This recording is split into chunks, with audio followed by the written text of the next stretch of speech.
Hello everyone, welcome to UC classes. I hope आप सब अच्छे होंगे।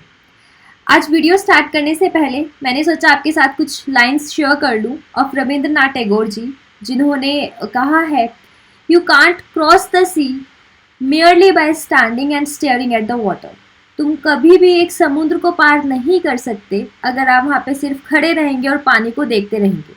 तो ये चीज़ कहीं ना कहीं हमारी लाइफ में भी अप्लाई होती है कि हम कभी भी अपनी लाइफ में कुछ भी अचीव नहीं कर सकते जब तक हम अपना पहला स्टेप नहीं लेंगे। पहला स्टेप कुछ भी काम करने के लिए, चाहे वो कोई एग्ज़ाम क्लियर करना हो या फिर किसी जॉब इंटरव्यू पे जाना हो या फिर कुछ भी छोटे से छोटी या फिर बड़ी से बड़ी कोई भी चीज़ करनी हो, जब तक हम अपना पहला कदम नहीं उठाएंगे तब तक हम उसको नहीं अचीव कर सकते।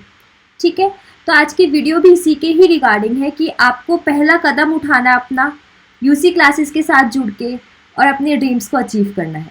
So let's get started. Okay, पूरी वीडियो के एंड तक जरूर जाइएगा क्योंकि आज एंड में एक बहुत बड़ी अनाउंसमेंट होने वाली है अम्ब्रेला क्लासेस पे। तो प्लीज़ पूरी वीडियो को एंड तक देखिएगा ताकि आप उस अनाउंसमेंट के बारे में आपको भी पता चल सके।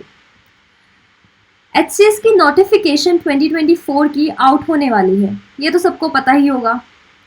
तो अब ये बहुत सारे जो है वो डिलेमास हैं कि एग्ज़ाम की डेट कब की होगी या फिर प्रीलिम्स कब तक कंडक्ट किया जाएगा, प्रीलिम्स नेक्स्ट ईयर होगा या फिर इसी ईयर के एंड तक कंडक्ट कर लेंगे, सीट्स कितनी होंगी। तो ये सारे के सारे डिलेमास आज इस वीडियो के थ्रू आपके क्लियर हो जाएंगे।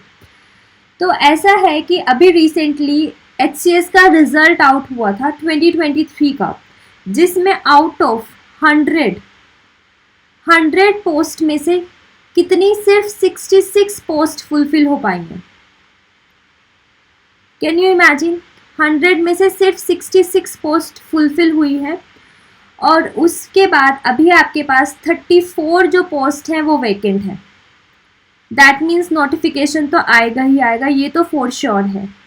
बट ऐसा कहा जा रहा है, जो हमें पता चला है, कि bye the end of December और स्टार्टिंग ऑफ जनवरी नोटिफिकेशन आ सकता है, जिसमें आपकी जो एग्ज़ाम डेट है वो प्रीलिम्स की, स्पेशली फॉर प्रीलिम्स, वो डिसाइड हो सकती है अप्रैल में। दैट मीन्स आपके पास सिर्फ और सिर्फ कितने टाइम बचा हुआ है, only 5 months are left with you for your exam to be conducted. Okay, सिर्फ 5 महीने बचे हैं प्रीलिम्स एग्ज़ाम के होने के। और अगर हम मेंस की बात करें तो वो नियरली जून या फिर जुलाई तक कंडक्ट हो जाएगा। तो ये एक बहुत बड़ी गोल्डन अपॉर्चुनिटी है, बिकॉज इस नोटिफिकेशन के लिए किसी को भी श्योरिटी नहीं थी कि 2024 में कोई नोटिफिकेशन आएगी या फिर नहीं आएगी। बिकॉज सबको पता है जो हरियाणा सर्विसेज है वो कॉन्टीन्यूटी में एग्ज़ाम कंडक्ट नहीं कराते हैं, but by the grace of God कह लो या फिर कुछ भी कह लो, 2024 में नोटिफिकेशन आने वाली है और ये बहुत बड़ी अपॉर्चुनिटी है सबके लिए, जो एस्पिरेंट्स हैं, जो प्रिपेयर कर रहे हैं, जो प्रिपेयर कर चुके हैं, जो एग्ज़ाम देना चाहते हैं। तो प्लीज़ इस अपॉर्चुनिटी को मिस आउट नहीं कीजिएगा और अपनी अच्छे से प्रिपरेशन कीजिए।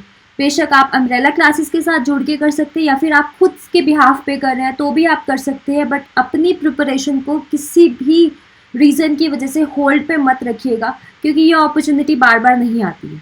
ओके, तो आज इस वीडियो में मैं आपको क्लियर करूंगी कि HCS का सारा सिलेबस क्या रहता है, प्रीलिम्स का क्या सिलेबस रहता है, मेंस का क्या सिलेबस रहता है, उसके एग्ज़ाम पैटर्न कैसे होता है और जो प्रीवियस ईयर के जो क्वेश्चंस आए हैं उसमें किस सब्जेक्ट की कितनी वेटेज रही है, ताकि आप एनालिसिस कर पाओ कि आपके लिए इम्पॉर्टेंट सब्जेक्ट कौन सा है और लीस्ट इम्पॉर्टेंट कौन सा है और उसके ही अकॉर्डिंग आप अपनी पूरी स्टडी को प्रायोरिटाइज कर सकें।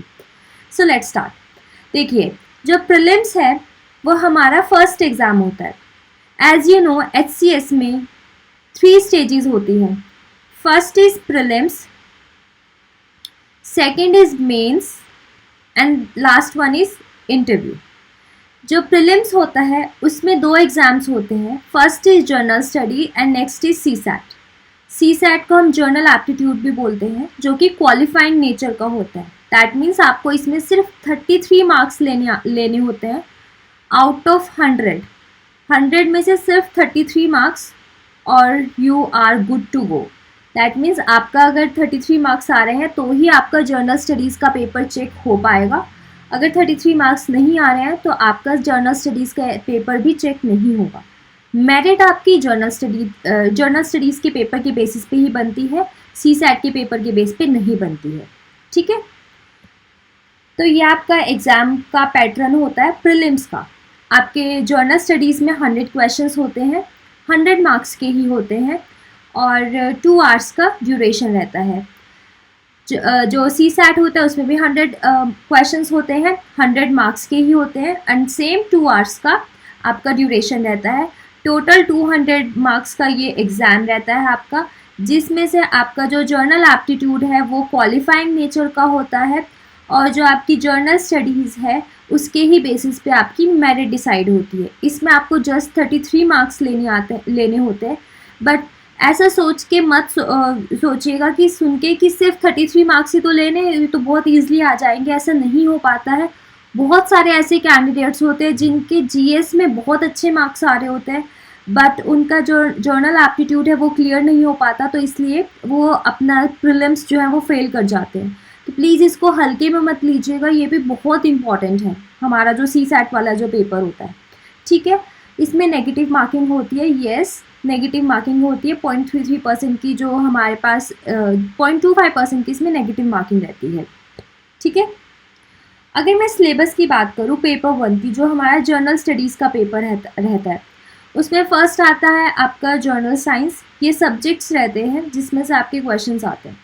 Okay, first is journal science, जिसमें बोलते हैं कि जो बेसिक हमारी डे टू डे वाली साइंस होती है वो आती है। यूजुअली 10th लेवल तक की होती है, बट थोड़ा सा 11th और 12th का भी आ जाता है उसमें, specially from chemistry section. Next is your current events, जिसमें करंट अफेयर आते हैं of national and international importance, history of India and Indian national movement, उसके बाद Indian and world geography, Indian culture, Indian polity, Indian economy, बहुत important section, general mental ability and Haryana की GK आती है, जिसमें हरियाणा की इकोनॉमी एंड उनके people, social economy, cultural institutions and language of Haryana, जिसमें हरियाणा का सारा आता है। तो इसमें से हम जल्दी ही एक और वीडियो के साथ आएंगे जिसमें आपको पूरी की पूरी बुक लिस्ट बताएंगे और स्ट्रैटेजी बताएंगे, सो दैट आपको प्रिपरेशन करना बहुत ईजी हो जाए। और हिस्ट्री और ज्योग्राफी की बात करें तो वो तो चैनल पे अभी सब्जेक्ट चले ही हुए हैं, जिसमें एंशंट हिस्ट्री अभी हिस्ट्री में चल रहा है और इंडियन और वर्ल्ड हिस्ट्री ज्योग्राफी में अभी इंडियन ज्योग्राफी जो NCERTs है उनका बेसिक चल रहा है। तो आप चैनल पे जाइएगा और मैं लिंक कमेंट सेक्शन में डाल दूँगी, तो वहाँ से चेक कर लीजिएगा, आप पूरी प्लेलिस्ट पे जाके चेक कर सकते हैं। ठीक है, ओके, जो CSAT है जो जिसे हम जर्नल एप्टीट्यूड बोलते हैं, उसमें आता है comprehension, interpersonal skills including communication skills. इसके 10 क्वेश्चंस रहते हैं, नियरली 10 to 15 क्वेश्चंस रहते हैं। बहुत इजी क्वेश्चंस होते हैं, ज़्यादा मुश्किल नहीं होते हैं वो, बट थोड़ा सा उनके ऊपर कमांड चाहिए होती है। Logical reasoning and analytical ability, ये तो रीजनिंग वाला सेक्शन है। Decision making and problem solving, DI जिसमें आता है। जर्नल मेंटल एबिलिटी जिसमें मैथ्स आता है, और बेसिक न्यूमरेसी। इसमें जो अर्थमेटिक मैथ्स वाला जो पोर्शन होता है वो थोड़ा कम होता है। बेसिक न्यूमरेसी 10th लेवल तक का ये आता है, जिसमें रेशो, प्रपोर्शन, परसेंटेज और नंबर सिस्टम, इनसे रिलेटेड जो क्वेश्चंस होते हैं वो थोड़े से ज़्यादा रहते हैं और बहुत इजी होते हैं। आप एक बार उनके ऊपर कमांड बिठाएंगे तो फिर you are good to go with every exam, because वो इतने ज़्यादा टफ नहीं होते। मैथ्स यूजुअली लोग कहते हैं कि बहुत टफ आता है, बट ऐसा नहीं होता। वो इसलिए कि मैथ्स को ये सिर्फ सुन के कि बहुत टफ आएगा, नहीं हो पाएगा, तो बच्चे पढ़ते ही नहीं हैं। बट इसमें हार्डली 6 to 7 और यू कैन से 10 टॉपिक्स होते हैं जो इम्पॉर्टेंट है, और उनके ऊपर एक बार अगर कमांड बैठ गई तो बिल्कुल ईजी है, कुछ भी मुश्किल नहीं है उनमें। ठीक है, तो ये आपका CSAT का सिलेबस रहता है। कॉम्प्रीहेंशंस जो होते हैं वो काफ़ी आते हैं, इतने टफ नहीं होते, ठीक मीडियम लेवल के कॉम्प्रीहेंशंस आते हैं। ठीक है, ओके, अब आते हैं, अगर मैं सब्जेक्ट वाइज वेटेज की बात करूँ फॉर द प्रीलिम्स, ये जर्नल स्टडीज़ की बात हो रही है, note about the comprehensions. Okay, तो इसमें हमारे history, geography, polity, economy, science and technology, environment and current affair. Okay, तो 2023 में आप देखेंगे जो वेटेज रही है वो हिस्ट्री एंड ज्योग्राफी, इवन सबकी ही वेटेज नॉर्मली इक्वलेंट ही रही है। हिस्ट्री में 14 क्वेश्चंस आए हैं, ज्योग्राफी में 16 आए हैं, पॉलिटी में 15, इकोनॉमी में 14, साइंस एंड टेक्नोलॉजी में 12, एनवायरनमेंट में 14 एंड करंट अफेयर 15। सेम 2022 में भी ऐसा ही कुछ पैटर्न सेम था। जो 2022 और 2023 के नंबर ऑफ क्वेश्चंस थे वो ऑलमोस्ट सेम थे, बट इन कंपैरिजन जो 23 का जो एग्ज़ाम का पेपर था वो जो क्वेश्चंस थे वो बिल्कुल यूपीएससी लेवल के क्वेश्चंस थे, उनमें से काफ़ी 2022 वाले क्वेश्चंस काफ़ी इजी थे। जो एग्ज़ाम पैटर्न था वो काफ़ी इजी था, क्वेश्चंस वन लाइनर टाइप के क्वेश्चंस थे, इतने टफ नहीं थे। 21 का भी एग्ज़ाम इतना टफ नहीं था, बट 23 का एग्ज़ाम काफ़ी टफ था। वो एक इंडिकेशन हो सकती है कि जो HCS है वो भी अब यूपीएससी के इक्विवेलेंट आ रहा है, जैसे यूपीपीसीएस वाला है वो भी यूपीएससी के इक्विवेलेंट जा रहा है अपने क्वेश्चंस में। तो ये डायरेक्टली एक इंडिकेशन है आप सबके लिए कि अपनी जो एग्ज़ाम की प्रिपरेशन है वो काफ़ी अच्छी करना, अपनी बेसिक्स बहुत स्ट्रॉन्ग रखना, बिकॉज बेसिक ही सबसे ज़्यादा कमाल दिखाता है पूरे एग्ज़ाम में, ठीक है। और 21 में भी 10, 11 मतलब सारे जो सब्जेक्ट्स हैं उनकी वेटेज ऑलमोस्ट इम्पॉर्टेंट है। आप ये नहीं कह सकते कि हिस्ट्री ज़्यादा इम्पॉर्टेंट है, ज्योग्राफी नहीं है, या फिर इकोनॉमी ज़्यादा इम्पॉर्टेंट है, साइंस एंड टेक्नोलॉजी नहीं है। सारे सब्जेक्ट्स सब बहुत इंपॉर्टेंट है, तो सबको इक्विवेलेंट ही लेके चलना। You never know which portion of which subject will come arise and from which subject number of questions are more in your exam. Okay तो सबको इक्विवेलेंट ही चलना अपने एग्जाम में। एक बार ये लिस्ट को गो थ्रू कर लेना so that you will have an idea about how many questions are coming from which subject. Okay, और अगर मैं अब कट ऑफ की बात करूँ कि प्रीलिम्स की एग्ज़ाम में कट ऑफ कितनी जा रही है, 2023 में जो कट ऑफ गई है वो 70 to 75 मार्क्स हैं, ये परसेंटेज नहीं है। ओबीसी में 65 to 70, एससी में 60 to 65, एसटी में 655 to 60 एंड ईडब्ल्यूएस में 50 to 55। और 2022 की जो कट ऑफ थी, ये वाली एक्सपेक्टेड कट ऑफ थी, 2022 की जो कट ऑफ थी वो 70 गई है जर्नल की, एससी की 55 गई है, BCA की 60 गई है, BCB की 68 गई है। नॉर्मली इसको भी हम 70 तक ही ले लेते हैं, OBC 70 में ही आ जाता है, 1-2 मार्क्स ही कम होते हैं उसमें। EWS 62 इकोनॉमिक वीकर सेक्शन वाले के लिए। तो इतनी ज़्यादा कट ऑफ नहीं जा रही है, कट ऑफ कम हो रही है। देख 19 में 130, 129, 115 यहाँ तक कट ऑफ गई है, और अब बिल्कुल कितनी ज़्यादा कट ऑफ कम हो रही है। दैट मीन्स कि जो एग्ज़ाम है उनकी कट ऑफ कम जा रही है, बट जो एग्ज़ाम का डिफ़िकल्टी लेवल है वो धीरे धीरे बढ़ रहा है। ओके, तो आपको अपने बेसिक्स के ऊपर बहुत ज़्यादा काम करना होगा अपने एग्ज़ाम में, तभी एग्ज़ाम क्लियर हो पाएगा, क्योंकि नंबर ऑफ़ क्वेश्चंस जो हैं वो काफ़ी टफ आ रहे हैं। ऐसे नहीं है कि आप वन लाइनर पढ़ोगे, लाइक ल्यूसेंट टाइप्स बुक पढ़ोगे तो हो जाएगा, ऐसा नहीं होगा। आपको बेसिक NCERT स्टैंडर्ड बुक सब पढ़ना पड़ेगा in order to clear your exam. Okay, अगर मैं मेंस की बात करूँ, मेंस में हमारे 4 एग्ज़ाम होते हैं, 1, 2, 3, 4, जिसमें फर्स्ट आता है इंग्लिश, इंक्लूडिंग इंग्लिश ऐसे, जो कि 100 मार्क्स का होता है, 3 आवर्स का ये ड्यूरेशन रहता है। उसके बाद हिंदी, जो कि हमारी देवनागरी स्क्रिप्ट में ही होता है, जो same 100 marks of 300 hours, 3 hours. Next is general studies, जिसमें हिस्ट्री, ज्योग्राफी, पॉलिटी, इकोनॉमी आती है, 100, 3 आवर्स। उसके बाद आता है आपका ऑप्शनल, जिसमें आपको एक सब्जेक्ट चूज़ करना पड़ता है out of the list given by the commission, and there are 23 subjects in it, और आपको उसमें 2 पेपर होते हैं उन सब्जेक्ट्स के, जो कि 150 मार्क्स के होते हैं, टोटल 300 मार्क्स। जिसका मतलब है मेंस में आपका ऑप्शनल बहुत इंपॉर्टेंट रोल प्ले करने वाला है। 300 मार्क्स का आपका सीधा एक ऑप्शनल का पेपर हो जाता है। तो अपना जो ऑप्शनल है वो बहुत वाइजली चूज़ कीजिएगा। ये मत सोचिएगा कि उसने ये ऑप्शनल लिया तो मैं भी यही चूज़ कर लेता हूँ, ऐसा नहीं कीजिएगा। बहुत वाइजली देख के अपने ऑप्शनल को शॉर्ट लिस्ट करके फिर ही चूज़ कीजिएगा। और because optional plays very important role in your entire selection process. तो टोटल मेंस आपका 600 मार्क्स का होता है। एंड मैं इसकी सिलेबस की बात करूँ तो इंग्लिश, जिसमें इंग्लिश में प्रिसिस राइटिंग आती है। प्रिसिस राइटिंग में आपको एक कंप्लीट काफ़ी बड़ा सा एक पैसेज दे देते हैं जिसमें से आपको समरी लिखनी होती है अपनी ही लैंग्वेज में। उसके बाद कॉम्प्रीहेंशंस आते हैं, एसेज आते हैं एंड वोकेबलरी आती है और जर्नल ग्रामर होती है। बेसिकली इंग्लिश का एग्ज़ाम इसलिए कंडक्ट कराया जाता है कि in order to know whether the candidate is eligible enough to write and communicate thoroughly in English. तो जस्ट मेन रीज़न इसका यही है इंग्लिश कंडक्ट कराने का। नेक्स्ट हिंदी का भी मेन रीज़न यही होता है कि जो कैंडिडेट है वो हिंदी को समझ सकता है, लिख सकता है या फिर नहीं।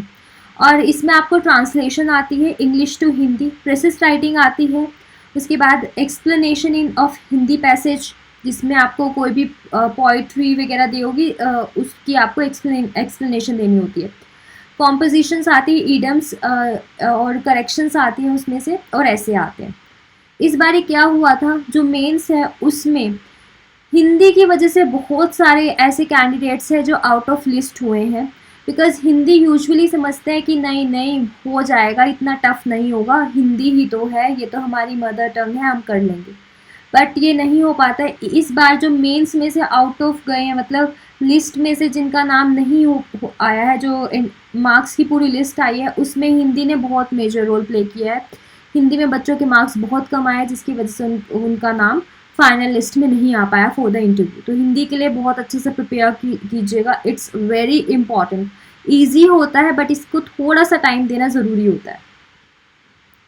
देन हमारे जर्नल स्टडीज़ का आता है। जर्नल स्टडीज़ के 2 पार्ट होते हैं, पार्ट 1 पार्ट 2। पार्ट 1 में आपका आता है हिस्ट्री, जिसमें मॉडर्न इंडियन हिस्ट्री आती है और इंडियन कल्चर आता है। एंशिएंट एंड मेडिवल हिस्ट्री इसमें नहीं आती है, बट हाँ आपकी जो प्रीलिम्स है उसमें एंशिएंट और मेडिवल हिस्ट्री आती है, मेंस में नहीं आती है। ज्योग्राफी ऑफ इंडिया आती है, वर्ल्ड ज्योग्राफी नहीं आती है। बच्चे क्या करते हैं, वो सिलेबस नहीं देखते हैं और क्या करते हैं, वो वर्ल्ड हिस्ट्री को डीपली पढ़ना स्टार्ट कर देते हैं, बट वो तो मेंस में है ही नहीं। सेम वो एंशिएंट एंड मॉडर्न को मेडिवल को पढ़ना स्टार्ट कर देते हैं, बट वो नहीं है। तो सिलेबस को गो थ्रू करना बहुत इंपॉर्टेंट होता है। Syllabus is the first step of yours to enter into any examination process. Thoroughly syllabus को ज़रूर पढ़िएगा। देन इंडियन पॉलिटी, जिसमें मेजर आपके constitution of India, political system related matters ज़्यादा आते हैं। देन आपकी current news, national and international importance, जो सोशल सोसाइटी से जो रेलिवेंस रखती है वो ज़्यादा आती है। पार्ट 2 में आपका Indian and the world, Indian economy, international affairs and institutions, development in the field of science and technology. उसके बाद statistical analysis, graphs and diagrams. इससे इतना ज़्यादा नहीं आता एग्जाम में, बस 1-2 क्वेश्चन ही आते हैं जिसमें वो आपको डायग्राम्स वगैरह के रिगार्डिंग क्वेश्चंस करते हैं। ओके, उसके ये था आपका जर्नल स्टडीज़ का पेपर। उसके बाद आपका मेंस में जो ऑप्शनल है वो आपको लिस्ट दी हुई है। इस लिस्ट में से आपको एक सब्जेक्ट चूज़ करना है, जिसके आपके 2 पेपर होते हैं। सब्जेक्ट चूज़ करने के बाद वेबसाइट पे जाना, उसका थॉरली सिलेबस चेक करना और देखना आपको उसमें से आता कितना है, कितना नहीं आता। इफ़ यू वांट, हम एक वीडियो बना देंगे जिसमें हम आपको एक्सप्लेन कर देंगे how to choose your syllabus wisely, optional wisely, because optional को चूज़ करना बहुत इंपॉर्टेंट है। वाइजली चूज़ करना ये बहुत मेजर रोल प्ले करता है आपके इंटायर सिलेक्शन में। देन आपका लास्ट स्टेज होती है जिसको हम बोलते हैं पर्सनालिटी टेस्ट, जिसमें इंटरव्यू होता है। इंटरव्यू आपका 75 मार्क्स का होता है और टोटल अगर मैं एग्ज़ाम की बात करूँ तो आपका 675 का एग्ज़ाम होता है। 600 का आपका मेंस है, 75 का आपका इंटरव्यू है। तो इस 675 में से आपको कितने मार्क्स लेके आना है ये आपके ऊपर डिपेंड करता है। आपकी कितनी मेहनत है, आप कितना प्रैक्टिस कर रहे हैं, कितना डीपली जाके आप उसको पढ़ रहे हैं। ओके, तो ये आपका इंटायर पूरा का पूरा सिलेबस और आपकी पैटर्न था फॉर HCS। इसके रिगार्डिंग कोई भी दिक्कत है प्लीज़ कमेंट डाउन बिलो। आपको प्रीवियस ईयर पेपर के लिए कोई वीडियो चाहिए या फिर आपको उस बुक लिस्ट के लिए कोई वीडियो चाहिए या फिर किसी भी चीज़ के रिगार्डिंग कुछ भी प्रॉब्लम है, आप हमें मेल भी कर सकते हैं, आप हमें इंस्टाग्राम, टेलीग्राम और डायरेक्टली कमेंट भी कर सकते हैं। सारे लिंक आपको डिस्क्रिप्शन बॉक्स में मिल जाएंगे, so please check down that. Okay, अब आती है मेजर अनाउंसमेंट, जो मैं आपको बोला था स्टार्टिंग में कि हम एक अनाउंसमेंट कर रहे हैं। अभी आपको पता है कि अम्ब्रेला क्लासेस पे 2 सब्जेक्ट चल रहे हैं, एक हिस्ट्री चल रहा है और एक चल रहा है ज्योग्राफी। ओके, अब जैसे ही नोटिफिकेशन आया तो हमें लगा कि हमें थोड़ा सा स्पीड अप करना चाहिए, सो दैट हम at by the end of your completing the syllabus we will able to provide some revision sessions to you. तो 5 मंथ्स ही मेयरली प्रीलिम्स में बचे हैं अगर हम अप्रैल को लेके चले, तो इसलिए हम सब्जेक्ट लेके आ रहे हैं Indian polity and Indian economy, जिसमें हम आपको बिल्कुल बेसिक से स्टार्ट कराएंगे, सारी टर्म्स को क्लियर कराएंगे, और अभी तक जितने भी एग्ज़ाम्स हुए हैं उनमें जितने PYQs हुए हैं, प्रीवियस ईयर्स जो आए हैं, उन सबको हम प्रैक्टिस कराएंगे, वो भी टॉपिक वाइज। फॉर एग्जांपल, अगर आपने इंडियन पॉलिटी में कॉन्स्टिट्यूशन पढ़ा है तो कॉन्स्टिट्यूशन से रिलेटेड जितने क्वेश्चंस अभी तक आए हैं वो सारे आपको प्रैक्टिस कराए जाएंगे चैनल के through. Same case Indian economy में अगर आप बैंकिंग सिस्टम पढ़ रहे हैं तो बैंकिंग से रिलेटेड अभी तक UPSC, UPPCS, HCS, इसमें कोई भी एग्ज़ाम में जितने भी टॉपिक्स में MCQs आए हैं टिल 2023 वो आप सबको प्रैक्टिस कराए जाएंगे, ताकि आपको एक आइडिया लग सके किस टाइप के क्वेश्चंस आते हैं और आपको किस तरह प्रैक्टिस करनी है। ठीक है, ये वाली जो पॉलिटी है वो आपको M लक्ष्मीकांत के थ्रू कवर कराई जाएगी, और इंडियन इकोनॉमी आपको नितिन सिंघानिया की जो बुक है उसके थ्रू कवर कराई जाएगी। अब देखो, दोनों सब्जेक्ट इतने इंपॉर्टेंट है कि काफ़ी ज़्यादा मेजर पोर्शन कवर करते हैं, not only in HCS but in every exam, whether it is UPSC, UPPCS और जितने भी स्टेट के एग्ज़ाम्स होते हैं।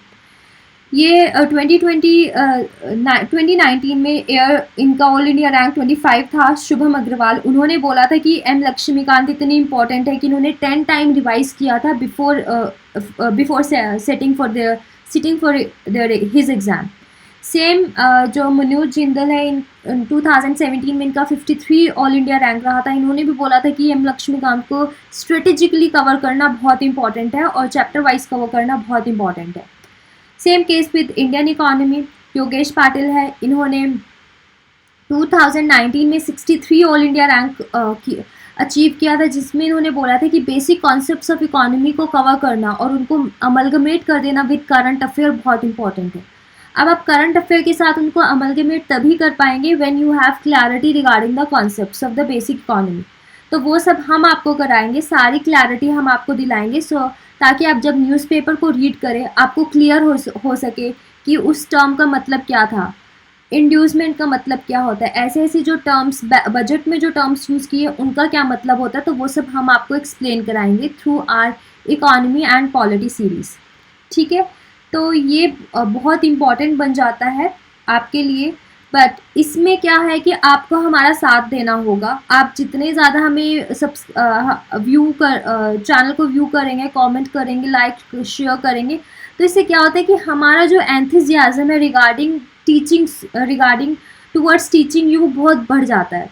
ऐसा होता है कि आप हमें कमेंट्स सेक्शन में भेजते हैं कि आपका लेक्चर बहुत अच्छा लगा, ये कोई क्वेरी होती है वो आप हमें सेंड करते हैं, तो वो बहुत अच्छा लगता है, एक तरह से हमें एंथुसियास्ट करते हैं, हमें बूस्टअप करता है कि ठीक है हमें बच्चों को और अच्छे से पढ़ाना है। तो बस आपकी साइड से इतना ही फेवर चाहिए कि आप हमें लेक्चर्स को अच्छे से पढ़ें एंड जो जो हम बोले उस सबको फॉलो करें और अपने एग्ज़ाम्स को क्लियर करें। ठीक है, तो इसके रिगार्डिंग कुछ भी प्रॉब्लम है तो डू कमेंट डाउन बिलो, आप हमें कमेंट कर सकते हैं, मेल और what ever you feel comfortable आप हमें वो कर सकते हैं। ठीक है, so this is all about your HCS series जो अभी और इकोनॉमी एंड पॉलिटी जो हम लेके आने वाले हैं। ठीक है, आई होप आपको वीडियो अच्छी लगी होगी। कोई भी प्रॉब्लम हो regarding anything regarding your studies, please comment on Umbrella Classes comment box, or you can Instagram, tag on our Instagram, or you can comment in Telegram channel also. Thank you.